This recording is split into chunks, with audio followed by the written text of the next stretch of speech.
Perkenalkan, saya Bambang Sukamto. Saya bertugas sebagai asisten tata usaha dan personalia di PT Penpat. Di sini saya menjelaskan tentang akuntansi dan keuangan. Yang dimaksud akuntansi adalah suatu kegiatan yang menyajikan informasi, terutama yang bersifat keuangan, mengenai suatu kesatuan ekonomi yang digunakan untuk pengambilan keputusan ekonomi. Akuntansi ini biasanya disajikan untuk memberikan informasi mengenai laporan keuangan perusahaan dan digunakan oleh pihak yang berkepentingan untuk mengambil suatu keputusan yang strategis. Dalam akuntansi terdapat 5 jenis laporan keuangan. Yang pertama, laporan posisi keuangan atau neraca. Neraca merupakan laporan keuangan yang menunjukkan posisi dan laporan keuangan sebuah perusahaan. Dalam laporan neraca ini dapat dilihat mengenai informasi aset, kewajiban, dan modal kerja. Yang kedua, laporan laba rugi. Laporan laba rugi ini merupakan laporan keuangan yang berfungsi untuk menilai kinerja keuangan perusahaan. Apakah perusahaan tersebut mengalami keuntungan atau kerugian yang dilakukan pada satu periode akuntansi.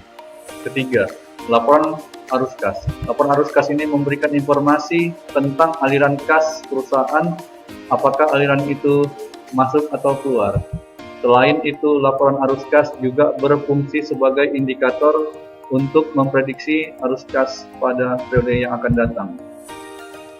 Arus kas ini biasanya dibagi menjadi 3, yaitu arus kas operasional, arus kas investasi, dan arus kas pendanaan. Keempat, laporan perubahan ekuitas. Laporan perubahan ekuitas ini adalah laporan yang menggambarkan perubahan baik berupa peningkatan atau penurunan aktiva bersih selama satu periode. Kelima, catatan atas laporan keuangan. Catatan atas laporan keuangan ini merupakan bagian dari laporan keuangan semua entitas. Tujuan dari laporan keuangan ini adalah memberikan penjelasan yang rinci tentang hal-hal laporan keuangan lainnya.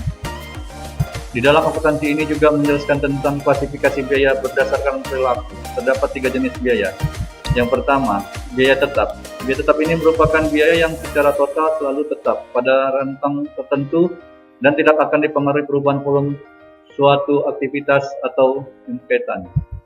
Kedua, biaya variabel. Biaya variabel ini merupakan biaya yang secara total akan selalu berubah secara proporsional dengan perubahan aktivitas.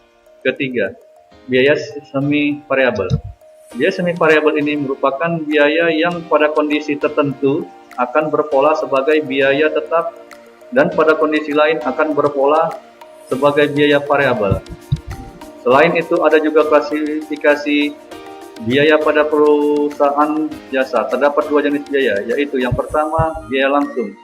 Biaya langsung ini adalah biaya yang dapat ditelusuri langsung ke produk yang dihasilkan, seperti biaya upah, material, dan peralatan.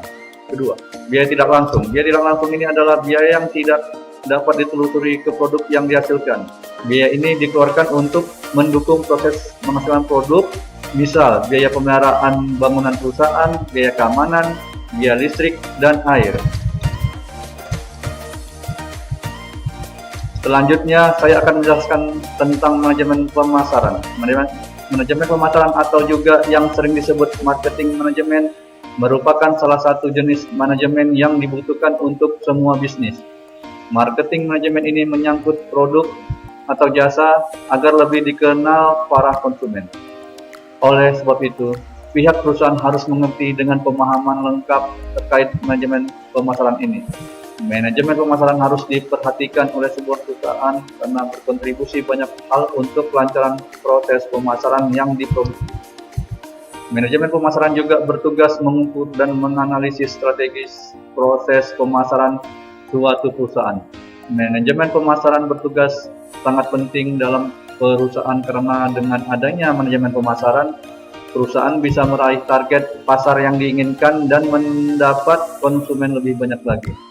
Demikianlah penjelasan yang saya sampaikan dan diucapkan terima kasih.